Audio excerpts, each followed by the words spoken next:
is that having something that proves to others what you know and what you have is always key to something else. As I was telling you, when I was 19 and I had to find work, I wasn't a teacher like you.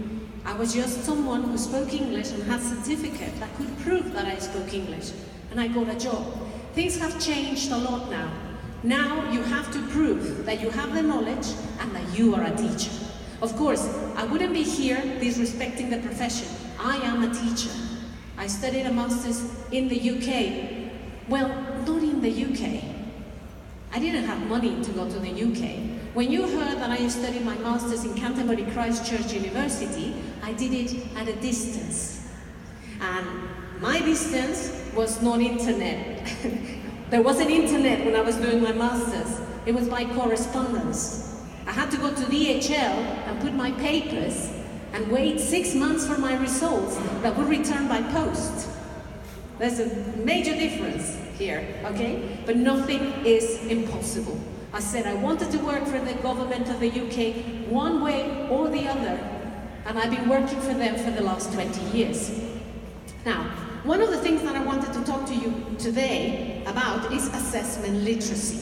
Because if we understand what assessment literacy is, a lot of things make sense. And it's not that certificates or certification or examination is something punitive that should be seen as an aggression, as, oh, I have to get an international certificate. No, you can get a national certificate. There are CENIs that have a language.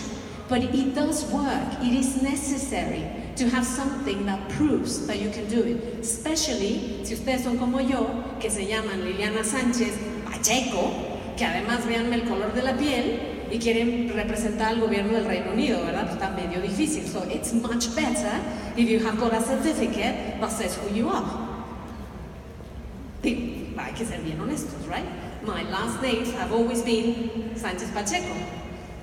I have a partner, mi esposo se llama Andrew Sterling, y jamás usaré su apellido. I am very proud of being Liliana Sánchez Pacheco. Oh, thank you very much. Appreciate it. Okay. So let me explain what assessment literacy is. Today we're going to talk very quickly about the history of testing, very quickly, because I want you to understand what it is. We're going to define the ability of teaching. We're going to understand the different types of tests that there are there and the principles of language teaching. Maybe after this talk, my objective is for you to decide, number one, if you want to have a certificate. Number two, what kind of certificate you want you or your students to have. And number three, to understand that learning and teaching are not divorced. Learning and testing are not divorced. They are together.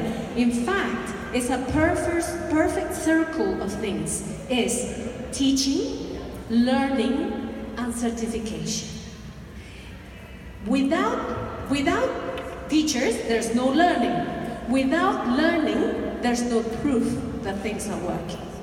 Just think about that. So, let's talk very, very quickly just, what is assessment literacy? Sí, por favor. What is assessment literacy? Assessment literacy is to have the knowledge. I like this definition because it's the definition for dummies.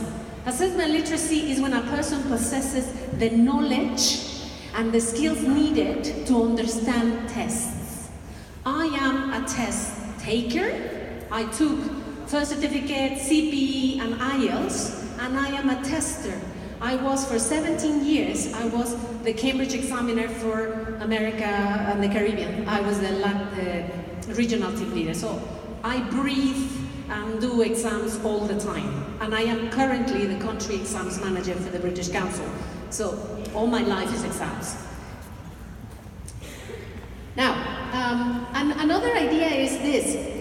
In the context of what we do, language teaching, assessment literacy refers to collecting information and making judgments about something.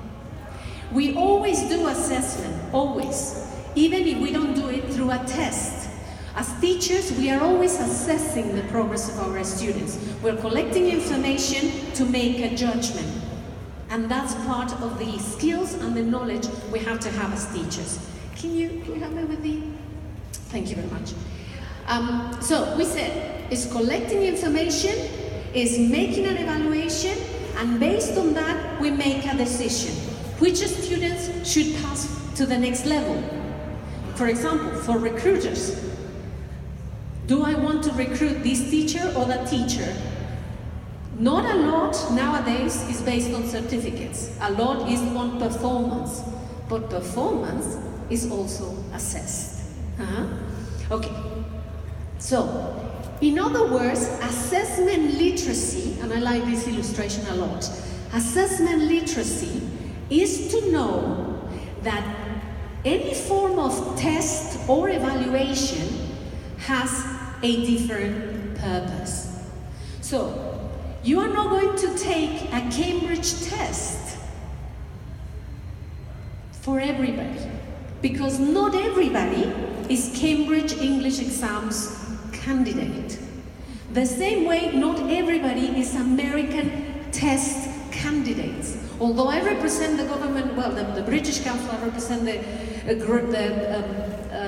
UK, the United Kingdom, we are not divorced with the American tests.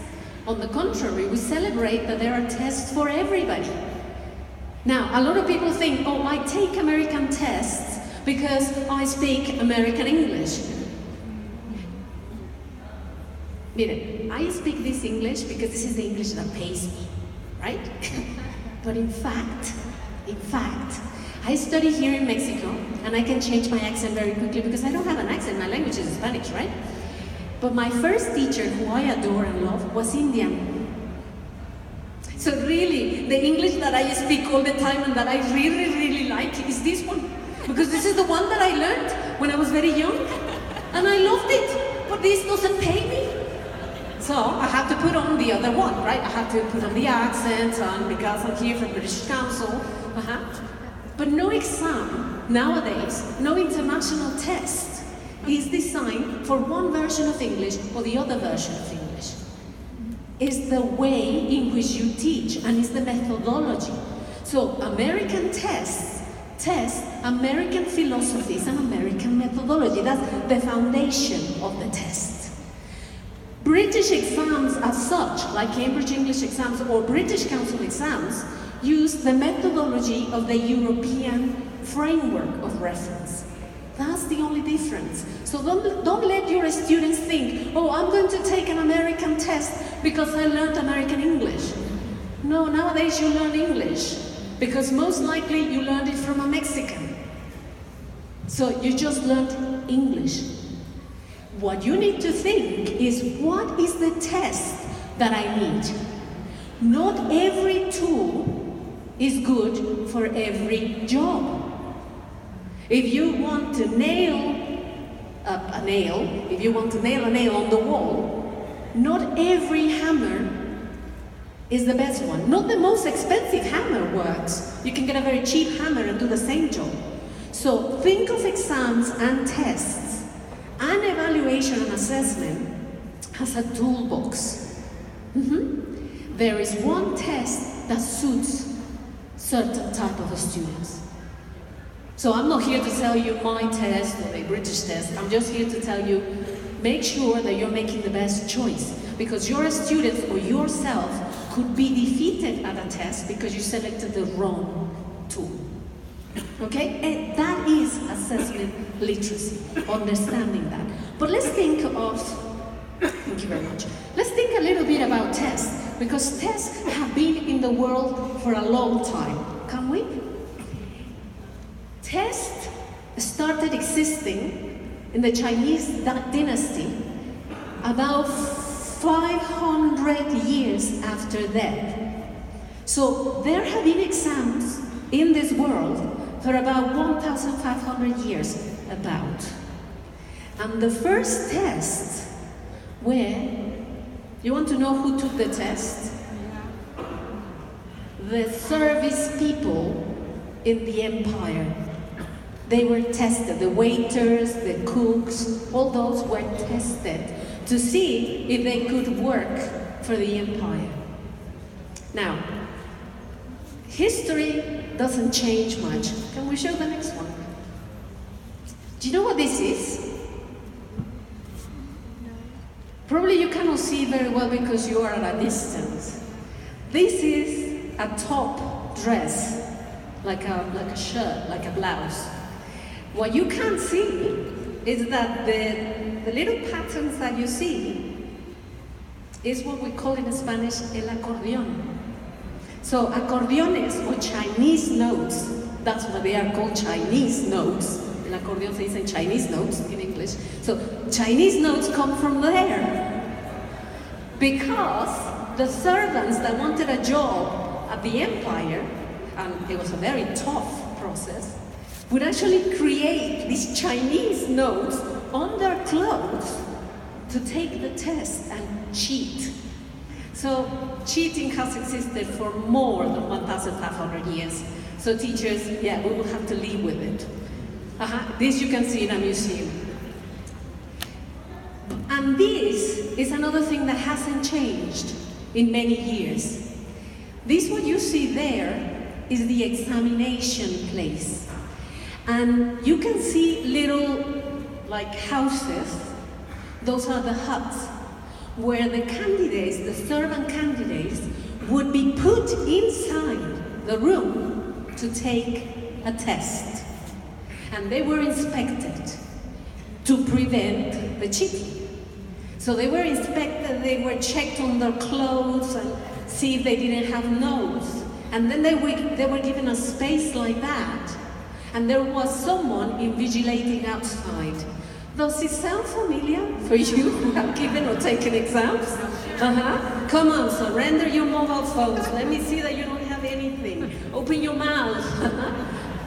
And then go in there and don't look at each other, just look at your test. That has existed forever. In fact, let's talk about modern exams, because those are the old exams. You know how long these exams took? They took about 3 days. Just to get a job as a cook for the emperor. 3 days of test. Then there were, of course, in those days, there were the philosophy tests, the Confucius test, and they were longer. They said that there were like 3 weeks for people to take those tests. But anyway, let's look at modern English. The Cambridge English exam proficiency was given for the first time in 1913. The CPE or proficiency is more than 100 years old. And this is very interesting. The first time that the test was used, nobody passed. Nobody. And it took 12 hours of English language testing. And nobody passed. That's a lot, right? That's a modern English test. The CPE test still exists. Yours truly took it back in the day. It was 6 hours long. So you see, like 90 years later, the exam was only 6 hours long. Now it's a shorter exam, it's about 4 hours long, and it still exists. Okay, so assessment literacy is to understand all this. That we testers, teachers, and institutions that adopt exams do not do it, number one, because they want it. They do it because it's their responsibility to complete the process of learning and teaching. Is it a business? Believe me, I work for an organization that is non-for-profit, this is the British Council. We don't profit really from exams. Some people profit from exams, okay, fair enough, but really there's not much business in exams. Exams are difficult to apply. I just want to tell you, for example, I offer IELTS, the International English Language Testing System exam. And sometimes applying the exam is more expensive than what the candidate pays for the exam. Why? For example, the other day somebody came to us and said that they were hearing impaired. So we thought, okay, we will hire someone so that you can read lips. And he said, I don't read lips, I only know sign language. So we have to hire a sign language translator to do the whole test. It is possible. We do every test for anybody. We never leave anybody behind. But the test costs 3 times the price of the test because we have to pay the translator. And we charge the person the same price. But all the services that had to be delivered. So my point is this, certifications, exams are necessary because there are different purposes for testing, different reasons why we test, but it's necessary to test. If at the end of that test there's a certificate, fantastic. But in many cases there's not, like in the classroom, you give the test and there's no certificate, there's just the ability or the ability to move forward in a level. So assessment literacy is to understand all this. Tests and certificates is not something new. It has always been in the life of humanity because they serve a purpose. They are the way they are because they have a reason to be. And this is what I want to explain to you, why exams are the way they are. This is why exams exist, because they have always been there. For discriminating, and that's the correct word, discriminating one person from the other for job recruitment, for admission, for promotion. So undeniably we need to understand they are part of the learning and teaching process. Okay, so let's understand now this. This is testing, okay? Testing whatever test you want of whatever ability. Let's concentrate on what has us here, the purpose we're here, which is ELT, English Language Teaching. Or, as many people call it now, ELL, English Language Learning. It's just a perspective. Okay, in the past, language was viewed as a process of learning grammar and learning vocabulary, wasn't it?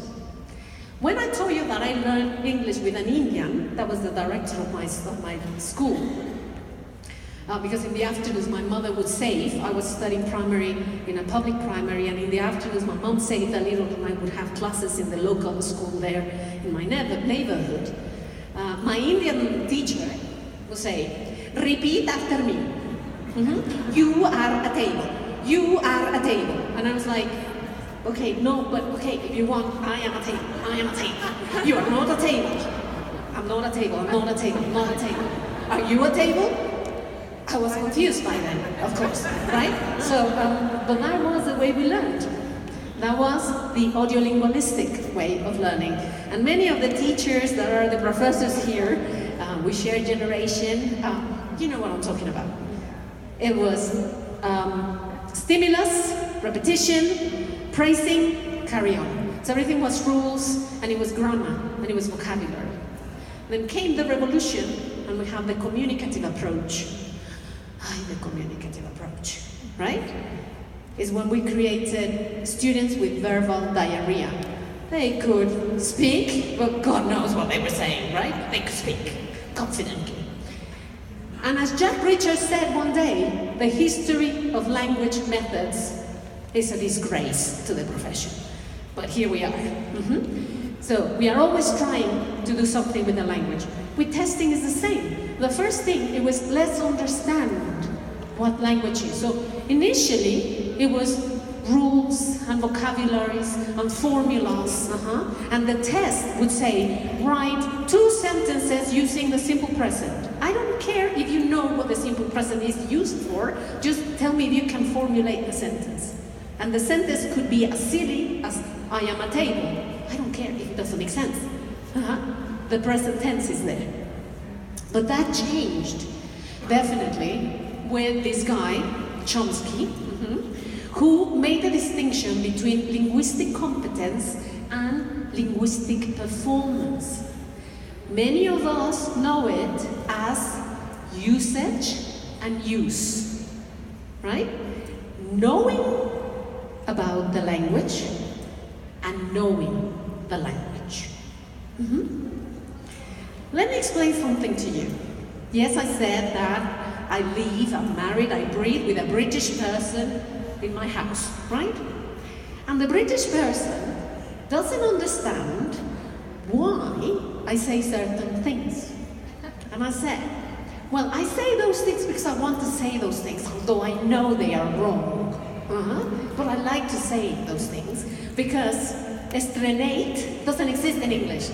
Nobody says, oh, you're wearing your coat for the first time. And I said, that doesn't sound the same. It doesn't have the flavor of estrenate. And he hates that. He hates that. Absolutely. And things like, we are finishing lunch and I say, good bromwich. And he goes like, no, please, please, don't say that to me. And I said, well, what can I say to you? He said, we don't say anything. We don't say, we just finish eating and we don't say anything. I said, well, I had to say something. I said, no, you don't say anything. Anyway, I just do it to give him a bad day, of course, and a hard time. But there are other things, like for example, infuriate us in English. Because I always tell my Andrew, I love you, but I also love our dog. How do I show you the difference? Because your language doesn't have the subtleties of my language, right? So there's a whole feud in my household about which language we use. So conveniently, if I love him, I should say it in Spanish, and then I should say, ¿quieres al perro? You love me, but you quieres al perro, right? So things like that. Well, the same thing happens in English. In English, the other day I was saying something to my niece in English, and Andrew looked at me and he said, that's very old-fashioned. And I'm like, I said, darn. Darn. I don't know if you know the word, but it's chin. Darn. And he looked at me and he said, yes, that's what my grandfather would say. We don't say that. I said, I don't care. It sounds very beautiful. But then we discussed use of the language, and he said, use of the language is, he said to me, I'm glad that you know the word, but nobody uses that word anymore. The word darn, like when something happens to you, like my niece was telling me, my mommy didn't let me go out with my boyfriend, blah, blah, and I said, darn. And Andrew looked at me and said, you sounded like a viejita. You sound like a very, very old person. Don't say it. So, I'm giving you these examples because this is the difference between usage and use. This is what Chomsky was saying. There's a distinction between knowing all the words and then knowing how to use them for the right time, the right moment. And when Chomsky, and of course Canal and Swain and all the ones that wrote about language competence, told us that the most important thing in language teaching is that we teach people how to use the language at the right time, with the right people, depending on the context. They brought context to life.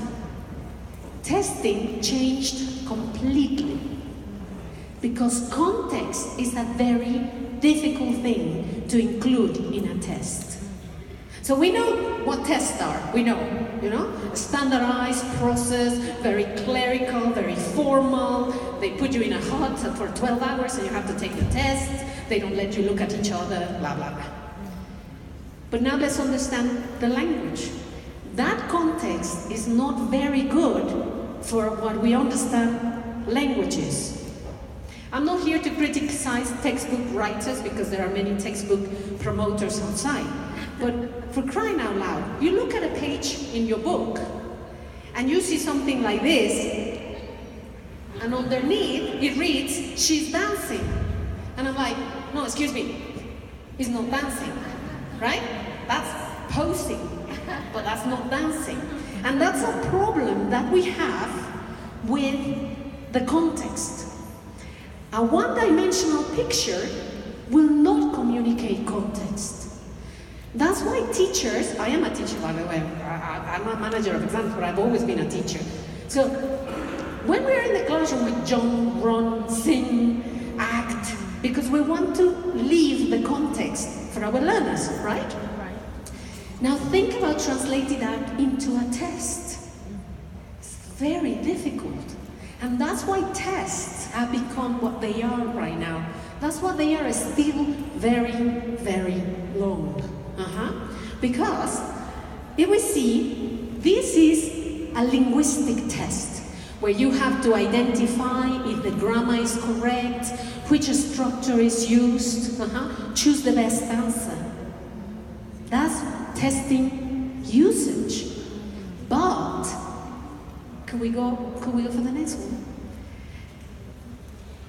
But the tests now have to focus on the 4 skills, right? They have to focus on how the language is used, not on identifying errors. This is, and mind you, this is very recent. Just recently, and I'm talking about in the last 10 years, that's what I'm saying is recent. In the last 10 years of exams, Cambridge English Assessment has changed their tests. They have changed them so that there is no use of English anymore. Who wants to test use of English? You need to leave the use of English, not test use of English. You see the difference? I can test you in telling me a sentence, but I want to know if you know how to use it. Modals, for example. Oh, those modal verbs, right? Can I? Could I? Would you mind? Can? When I teach modals to my students, it's very difficult because I remember one teacher, because I've also been a supervisor of teachers, so I've observed classes. And I remember one teacher that was telling their students, can, could, would for permission, may for permission, might for permission, depends on the role of the other person. So far, so good, okay? But then she said, imagine that you're asking the Pope for permission. And I thought, no, because not everybody feels that the Pope deserves the same sort of formality. And so she was saying, would you say, can I use your toilet? Could I use your toilet? May I use your toilet? Might I use your toilet, Your Highness? It's very difficult. It's impossible. Now, try to test modal verbs. They are the worst to test. They are so difficult to test. Because you have to show the testee what kind of context you are using. And that changes completely. So, testing real life outside the classroom is the challenge. This, for example, is now what tests look like. Lots of dialogues, many pages. Grammar testing, linguistic testing was very easy because in one page you had it all. Now, 4 skill exams are long, lengthy, they should include pictures, images, audios. They make the tester job impossible. When I apply tests, and I have applied tests in Estado, México in different parts, there's always the one student who says, I didn't hear anything. The tape recorder was wrong. And you have 199 hear the tape, but one didn't listen to it correctly. There are so many different circumstances, but 4 language skills tests require exposure to spoken language, production of a spoken language, reading and writing. That is real life use testing. And even then, there are complications. How many of you, really, honestly, how many of you have written a letter to Liverpool, Palacio de Hierro, you name it, Sears, to complain about a toaster you bought? Show hands, show hands. Cambridge, first certificate, question. Writing paper. But that was in the 80s. I told you I have links to the British Empire. More by choice, I'm sorry, estaba guapito. So that was a choice. So, his sister, I promise you, she's marrying in September. I was there, fortunately, I was there last July. We saved and saved and saved, and then she said, I'm getting married. And I thought, we have to save again. So we're saving, saving, saving. He's Brit, but he makes money in pesos. So, no pesos. So we're saving, saving, saving. So she said, I'm getting married, and here's the story. She was sampling for the wedding, cakes from a shop. Imagine samples. So she was sampling cakes. And one of them was off. It had nuts and it was off. I was looking at her. There she goes, grabs a piece of paper, takes out the pen, and I was like, and starts writing. The shop was called Marks and Spencer's. Dear Marks and Spencer's manager, I have received a box of cakes, and blah, blah, blah, blah, blah, blah, blah. I was like, come on, give me a break. She closed the letter, put it in an envelope, and went out to the street and posted the letter. Really? And I thought, yeah. Next day, a new box of cakes got to the door. Next day, not even 24 hours later, a new box of cakes were there with apologies and another letter. A letter saying, we're truly sorry for this inconvenience. Please hear a token of our appreciation. You are one of our customers. And I was in disbelief. I was just like, what has just happened in less than 24 hours? Well, when you're in a country that has a postal service that works clockwise, people write. When you are in a country where our postal service is in bankruptcy, or has been for the last 15 years, nobody writes. However, contextualize. We're thinking of a language that is not our own. So we need to understand the environment in which this language could be used. So I told Andrew, I will never marry you in the UK and try cakes. Never. So you see what I mean? Because I wouldn't even know what to write. I don't even have the ideas. However, think of the language test. They have changed. Back in the day, in the 80s, you would find the question, paper, birth certificate, writing test, write a letter complaining to a shop where you bought a toaster and it was cheap. That has disappeared because there's the understanding that the language that we're learning outside the language-speaking countries is now for international communication.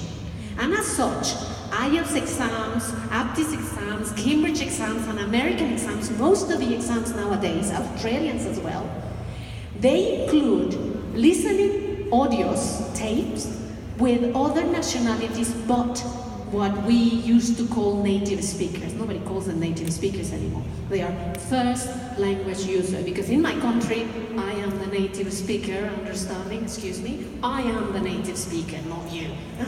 So that idea of native speakers has stopped. We now refer to first language users. And first language users are not the owners of the language.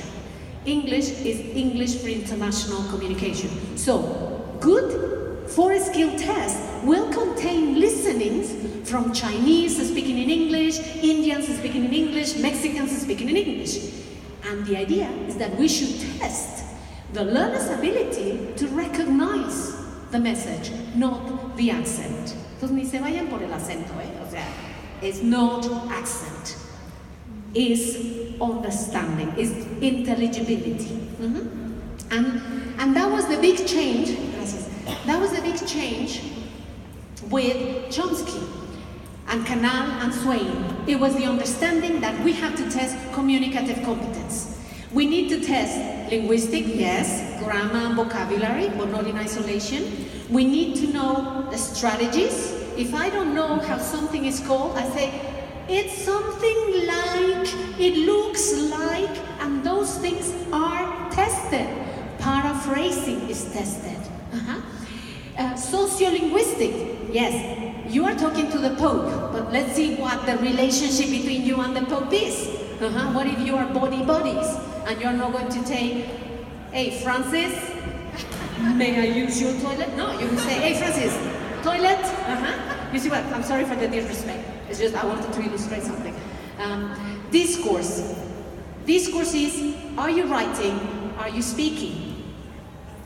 When you pick up the phone, you don't say certain things as when you write. When we write a letter, we don't say, hello, how are you? We don't write that in a letter. We now write that in a WhatsApp text, but not in a letter, because we know that the WhatsApp text comes back immediately to us. And that's discourse knowledge. And that is how we test the language now. And I'm going to go faster now. So, maybe we can skip that. By the way, if you want this presentation, I will leave it here and you can all request it. If not, I'll give you my contact details and you can always request it and send it to you. That's no problem. So, classifying test. Next one, please. Okay, classifying test. We have tests for placement, for admission, for achievement, for diagnostic, filtering, and proficiency. Please try to remember these names, and I'm going to do a very quick exercise. These are the definitions. Remember, filtering, diagnostic, achievement, proficiency, admission, achievement. Okay. Read the sentences, and I will reveal each one little by little. So the first one, a test to measure the general ability of the language. Admission, diagnostic, proficiency, filter. Okay, you don't have to answer, just read them, because I'm a bit late, so I'm going to be revealing them, okay? ¿Nos podemos ir de una en una? Okay, so the first one is proficiency, to test the ability. The second one is diagnostic, because we want to identify weaknesses and strengths. The next one is placement. We want to know if they are in basic 1, in basic 2, level 1, level 2. Achievement. This is what teachers mostly focus on. We want to know if they learn through the year, through the term, through the semester, what I taught. Admission. Do we want them, do they have the abilities to take this course? They want to be teachers, there must be an admission test to see if you have some of the abilities to be teachers. And finally, filtering. Usually filtering is in recruitment or exit certification. So all of them are teachers who are the teachers needed for this project. All right? So, as I said, don't worry too much about taking notes. I can always send you the presentation. Okay, so maybe the test is paper-based. Maybe the test is computer-delivered. But something that you need to know, and I'm going to start finishing with this, is regardless of the test, remember we said tests, certification, evaluation, they are a box of tools. I have shown you the tools. There are tools on paper, there are tools digital. There are still tools that are only linguistic.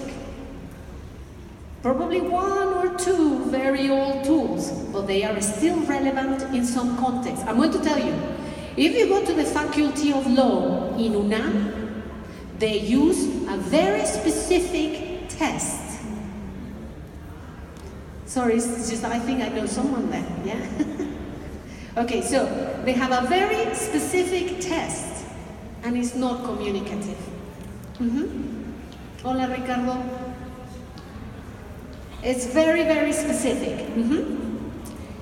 But then you have the 4 skills, the Americans, the Australians, the English, whatever you want.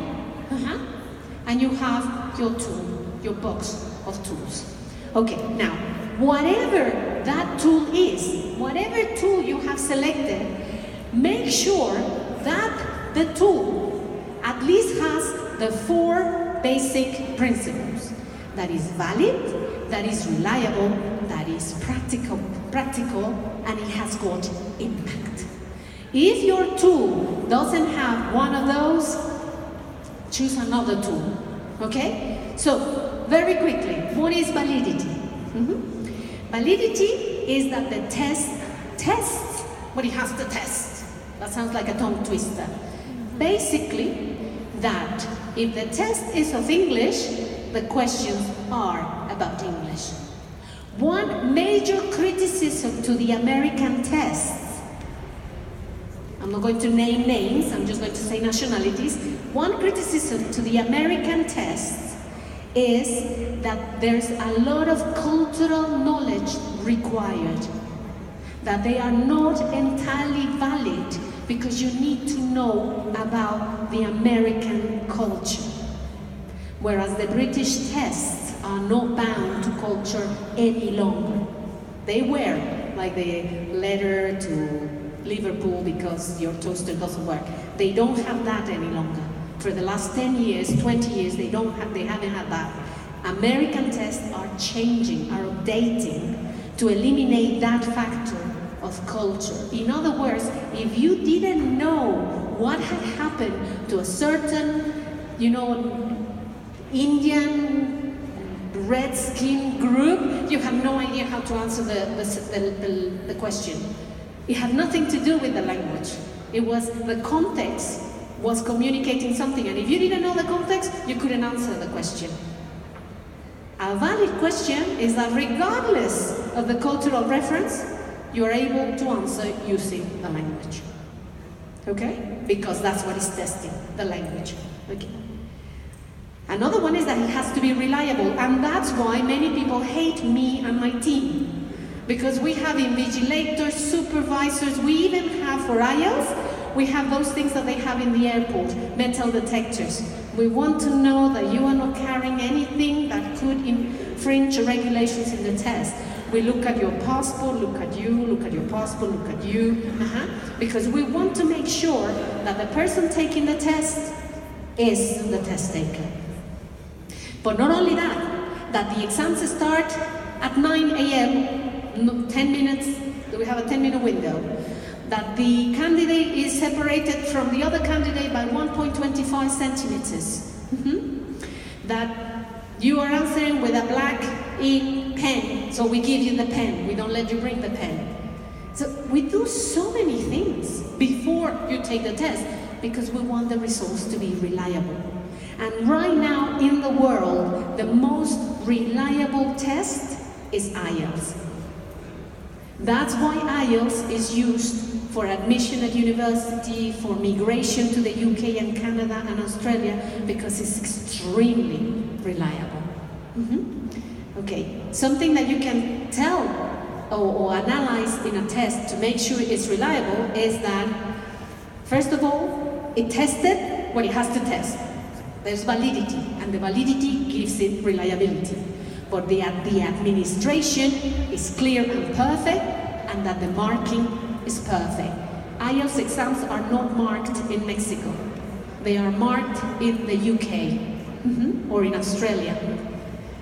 You cannot be examined in IELTS by someone that knows you. That's why we have so many problems. In Cambridge, yes, but there's a condition. In Cambridge, there are 2 examiners. So in case you know one, there's another one in the room. So those are the things that you need to make sure. If the test has that, a commercial or international test has that, it's a reliable test. Now think in terms of what you can do in the classroom. You cannot do this, the students. But certainly you can train yourself to be impartial. Whether or not you like the person, you have to examine the language. It must be practical. In other words, 12-hour tests are not practical. CPE is 4 hours. IELTS exams is 4 hours. Nowadays, 4 hours is practically the longest you have in a test of language. But there are other tests that are 2 hours, 2 hours and a half, very short tests. It has to be practical, otherwise people don't take the tests. But writing a test for 1 hour, like you teachers sometimes have to do, is very difficult. So make decisions of what you have to test. You cannot test everything. So you have to be realistic. Test what you have to test, don't test more. And make sure that you are fresh when you're marking your test. If necessary, request more time so that you can be objective and fresh when you're marking. Never read the name of the candidate. You recognize the handwriting of your students, but if you can, never read names. Try to ignore them, just mark. That's why separate answer sheets are very useful, because then you don't see things, you just see the number of a candidate or something. Resources. For example, as I told you, we have to do it because we're a British Council. Not everybody doing exams does what we do. Sometimes it's more expensive to deliver the test, but you have to be reasonable. Sometimes it's software, make sure that there's the correct one. And if you don't have computers, don't get computer tests. Use paper-based, as simple as that. Skills and knowledge, depending on what you want to test for the purpose that you want to test it. Okay? So, let me finish to say that if the test doesn't have an impact, it's not a good test. Whatever this impact is, do you know what washback is? Do you know what the word means in English? When you drink water and you spit it back into the bottle, that's washback. Because washback means it goes in one way, it comes out in a different way. It's not the same. Supposedly, it's enriched. We're not going to go into those details, but washback is also what happens with the ocean. When it goes onto the beach and returns into the ocean, that's washback.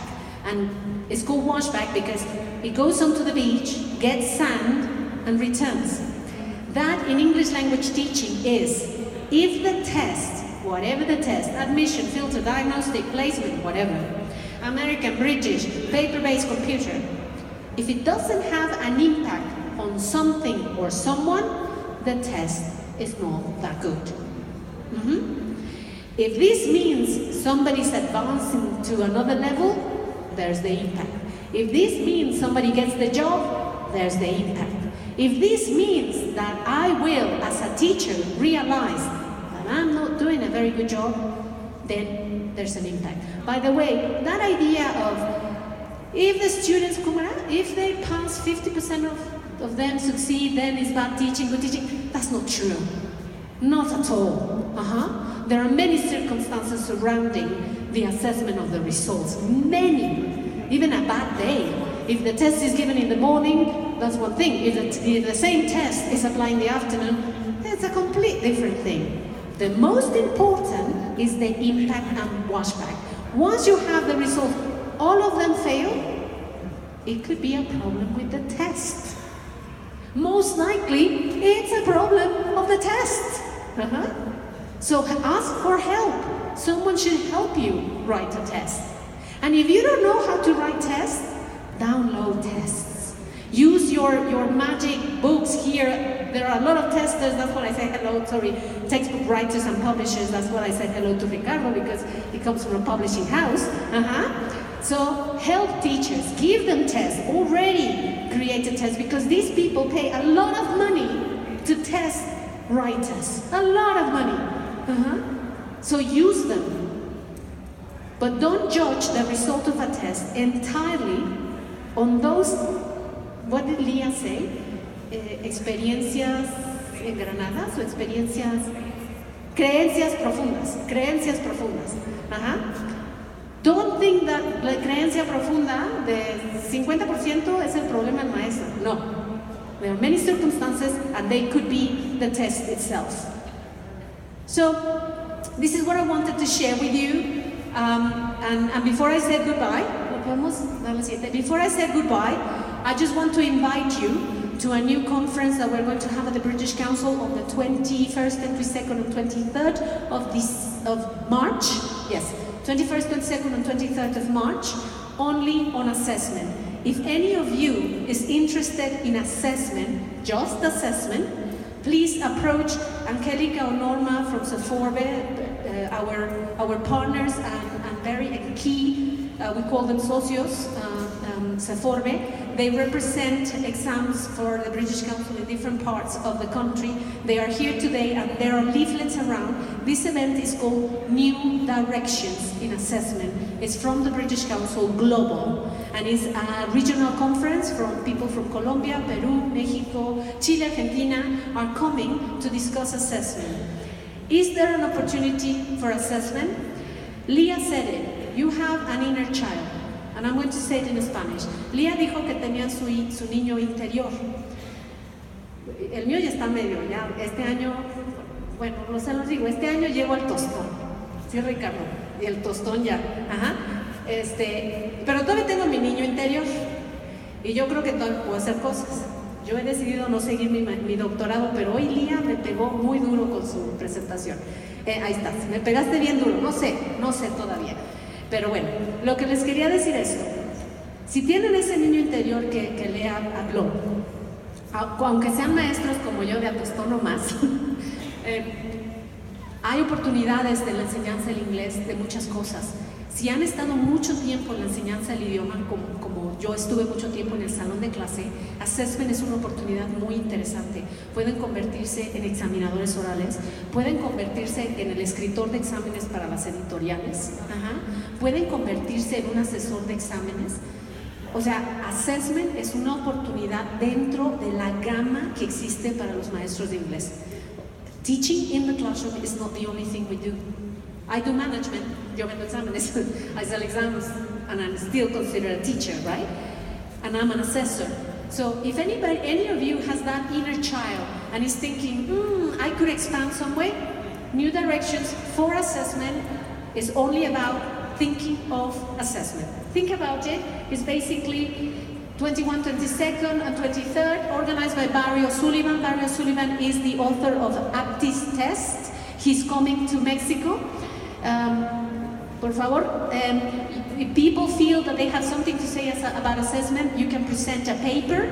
Please do. I know it's very terrifying, but I don't know if you noticed, but I was shaking in the beginning. Every time I'm in front of someone, I shake, especially when they are my colleagues. Try it. It's always good. It's professional development to give a presentation. And the last one, there are more information. When you request the presentation, I will give you all that, and if not, there is information around. That's my email address, is liliana.sanchez@britishcouncil.org. You can always find me there. If you want this presentation, just send me a mail and I will forward it to you. Thank you very much.